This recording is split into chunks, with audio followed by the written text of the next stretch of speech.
तो देखिए, असम के अलावा प्रधानमंत्री मोदी आज अरुणाचल प्रदेश, पश्चिम बंगाल और उत्तर प्रदेश का भी दौरा करेंगे। अरुणाचल में जहां पीएम मोदी सेला टनल राष्ट्र को समर्पित करने वाले हैं, तो वह अपने संसदीय क्षेत्र वाराणसी में पीएम काशी विश्वनाथ मंदिर में दर्शन पूजन भी करेंगे। एक खास रिपोर्ट आप सबको दिखाते हैं।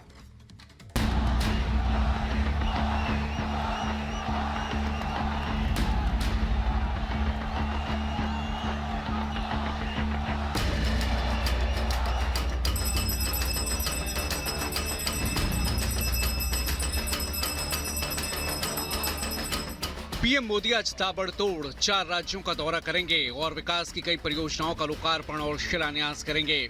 पहले असम, फिर अरुणाचल, पश्चिम बंगाल और अंत में अपने संसदीय क्षेत्र वाराणसी में काशी विश्वनाथ मंदिर में दर्शन पूजन करेंगे पीएम मोदी। असम में काजीरंगा नेशनल पार्क में सफारी के बाद पीएम मोदी सबसे पहले अरुणाचल प्रदेश पहुंचेंगे और देश को कई विकास परियोजनाओं की मेगा सौगात देंगे। अरुणाचल में सुबह 10 बजे पीएम मोदी सबसे पहले सेला टनल राष्ट्र को समर्पित करेंगे। विकसित भारत विकसित पूर्वोत्तर कार्यक्रम में पीएम मोदी शामिल होंगे। इस कार्यक्रम में पूर्वोत्तर को 55,600 करोड़ की मेगा सौगात देने की तैयारी है।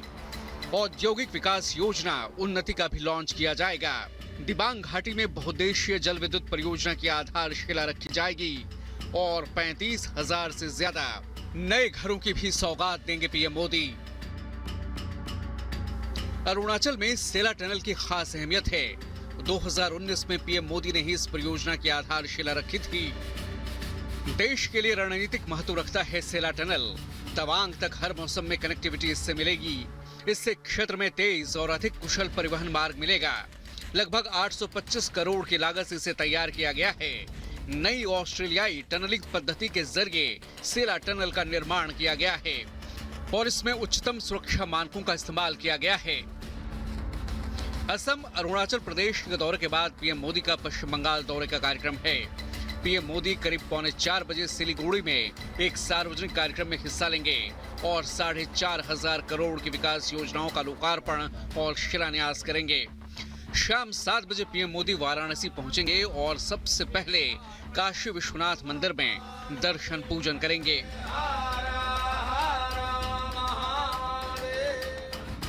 वाराणसी में लगभग 40 जगहों पर पीएम मोदी के भव्य स्वागत की तैयारी है।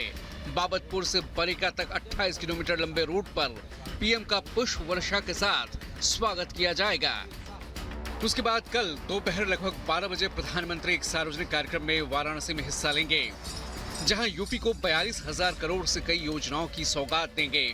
दोपहर लगभग 2:15 बजे पीएम वाराणसी में वीडियो कॉन्फ्रेंसिंग के जरिए छत्तीसगढ़ में महतारी वंदना योजना के तहत पहली किस्त का वितरण करेंगे। Bureau report, Republic Bharat.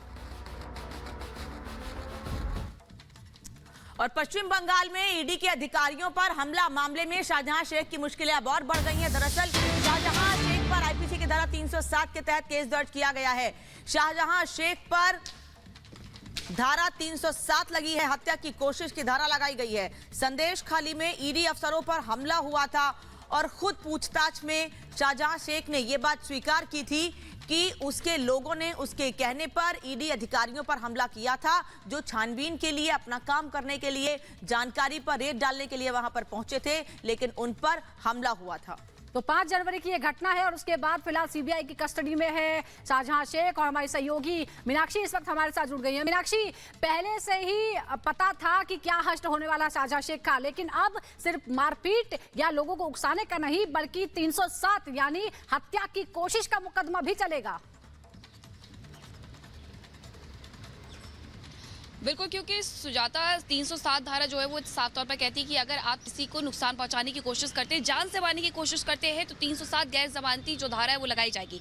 10 साल की सजा हो सकती है, उम्र कैद हो सकती है, आर्थिक जुर्माना हो सकता है। और सबने देखा था, क्योंकि तस्वीरें साफ थी, क्लियर थी, स्पष्ट थी कि आखिरकार किस तरीके से 5 जनवरी को एक भीड़ को इकट्ठा किया जाता है, मॉब लिंचिंग करने की कोशिश की जाती है ईडी के अधिकारियों की, अर्धसैनिक बलों की। और अब इसी पूरे मामले को सीबीआई हैंडल कर रही है। सीबीआई ने अब इसमें नए तरीके से धाराएं जोड़ी है, क्योंकि बंगाल पुलिस ने जो धाराएं जोड़ी थी उस धारा में 307 का जिक्र नहीं किया गया था, लेकिन सीबीआई ने अब जब ये पूरा केस खुद टेक ओवर कर लिया है तो उसमें धारा 307 के अलावा 10 और धाराएं हैं जिसे जोड़ दिया गया है। शाहजहां शेख की मुश्किलें तो लगातार बढ़नी थी क्योंकि उसने जो किया वो सबके सामने था और ईडी अधिकारियों पर जिस तरीके से हमला किया गया था उसके बाद ये तय था कि सीबीआई जब इस केस को लेगी बिल्कुल मीनाक्षी, शाहजहां शेख की मुश्किलें कम नहीं होंगी, बाकायदा और बढ़ेंगे। बहुत बहुत शुक्रिया आपका।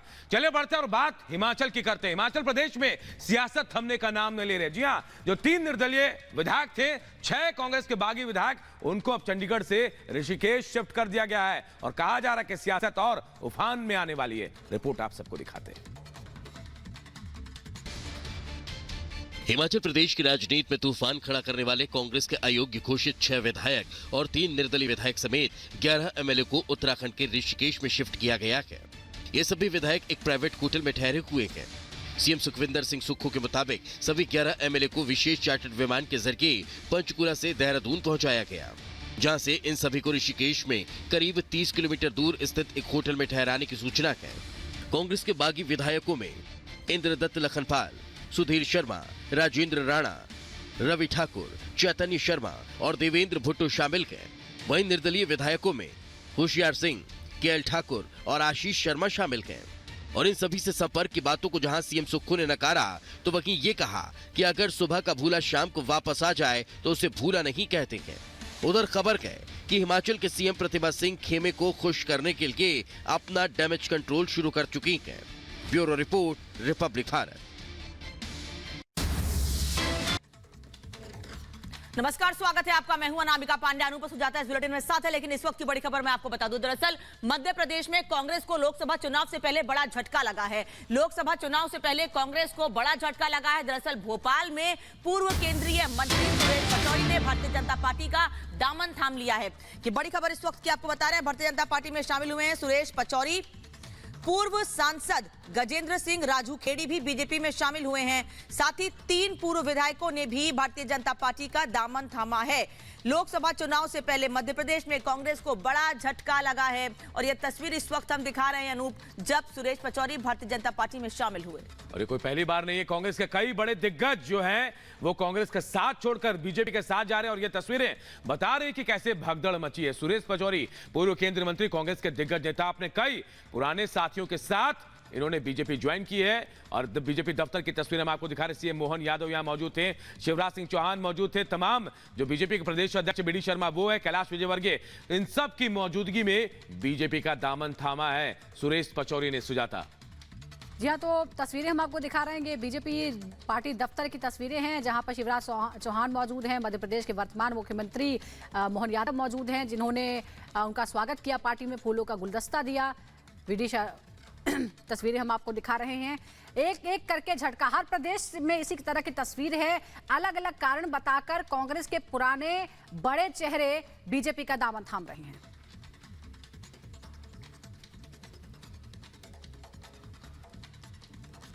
शुचिता वाले, साफ सुथरे ढंग से देश सेवा को लेकर राजनीतिक क्षेत्र में काम करने वाले लोगों को नजरअंदाज करता है। और कोई भी स्वाभिमानी आदमी ऐसे वातावरण में क्यों काम करना चाहेगा। लोकतंत्र को गौरवान्वित इसीलिए होता है। लोकतंत्र आम जनता की पार्टी बनकर के जनता के बीच में जनता का एक चेहरा दिखता है। तो मुझे बड़े दुर्भाग्य के साथ कहना पड़ रहा कि कांग्रेस लगातार, और ये जो उनकी खास करके राहुल गांधी जी का समय चल रहा कहने के लिए वो अपनी यात्रा निकाल रहे, लेकिन वो अपने यात्रा के माध्यम से ऐसे स्थापित नेतृत्व को अपनी पार्टी के लोगों को जिस ढंग से, जिस निगाह से देखते हैं, मुझे इस बात की प्रसन्नता कि यशस्वी प्रधानमंत्री के नेतृत्व में माननीय नड्डा जी हमारे दल को भी और दल के साथ नेतृत्व में आने के लिए ऐसे सुचिता और साफ सुथरे लोगों के लिए हमारी अपनी भारतीय जनता पार्टी सबका स्वागत करती है, अभिनंदन करती है कि आओ हमारे मुख्यमंत्री शिवराज सिंह जी चौहान, हमारे माननीय नरोत्तम मिश्रा जी, कैलाश जी विजयवर्गीय भाई साहब, सारे लोग, हमारे महेंद्र सिंह जी प्रभारी, वो तो शुभंकर है, लगातार हमारे एक के बाद एक संकेत आ रहे हैं। और राहुल गांधी आगे आगे जा रहा है और पीछे पीछे कांग्रेस साफ हो रही है। इसलिए मैं तो इस मामले में बधाई देना चाहूंगा कि ऐसे राहुल गांधी जी 2-4 बार और यात्रा निकालो, हम आपका स्वागत करेंगे, क्योंकि आपके आने से अगर हमारे लिए एक ऐसा मार्ग बनता है कि चुनाव का अभी घोषणा हुई नहीं है और कांग्रेस की आपने जो वर्तमान में हालत की है वास्तव में कांग्रेस, महात्मा गांधी जी ने सही कहा था कि आजादी के बाद कांग्रेस को समाप्त कर दो, वो महात्मा गांधी की भावना का काम कर रहे हैं। मैं अपनी ओर से अपने परिवार में हमारे माननीय सुरेश जी भाई साहब बहुत वरिष्ठ नेता है, बहुत अच्छी छवि है, और उनके साथ के सारे गजेंद्र सिंह राजू खेड़ी, जब विक्रम विश्वविद्यालय का हमारा पूरा कैंपस एक ही होता था तो धार से हमारा संबंध आता था। योगेश शर्मा जी, मैं और वो 1984 में साथ में कॉलेज में चुनाव लड़े थे और यूनिवर्सिटी वो प्रेसिडेंट बने थे। मैं साइंस कॉलेज प्रेसिडेंट था। मैं कब से उनको जानता हूँ और पूरी अपनी यहाँ से वहाँ तक सारे के सारे मित्रगण, तो हमारे पटेल साहब, संजय जी, विशाल पटेल जी, संजय जी, कौन किसका नाम छोड़े, संजय, हम तो आए थे संजय जी, आप तो अपने घर के घर में ही रहे बीच में, लेकिन कोई बात नहीं, ये अच्छी बात है। माननीय सुरेश जी भाई साहब के निमित्त आना चाहिए। हमारा तो शिवाय नमः, विष्णुवे नमः, शिवाय नमः, विष्णुवे नमः, ये मंत्र चलता ही रहता है इसी का। तो हम सब सौभाग्यशाली हैं। मेरी अपनी ओर से परिवार में आने का आपका सबका वंदन, अभिनंदन। और भारतीय जनता पार्टी सबको लेके चलने में विश्वास करती है। सबका साथ, सबका विकास, सबका प्रयास, सबका विश्वास। तो मध्य प्रदेश कांग्रेस के पूर्व अध्यक्ष और पूर्व केंद्रीय मंत्री सुरेश पचौरी ने बीजेपी ज्वाइन की। इस मौके पर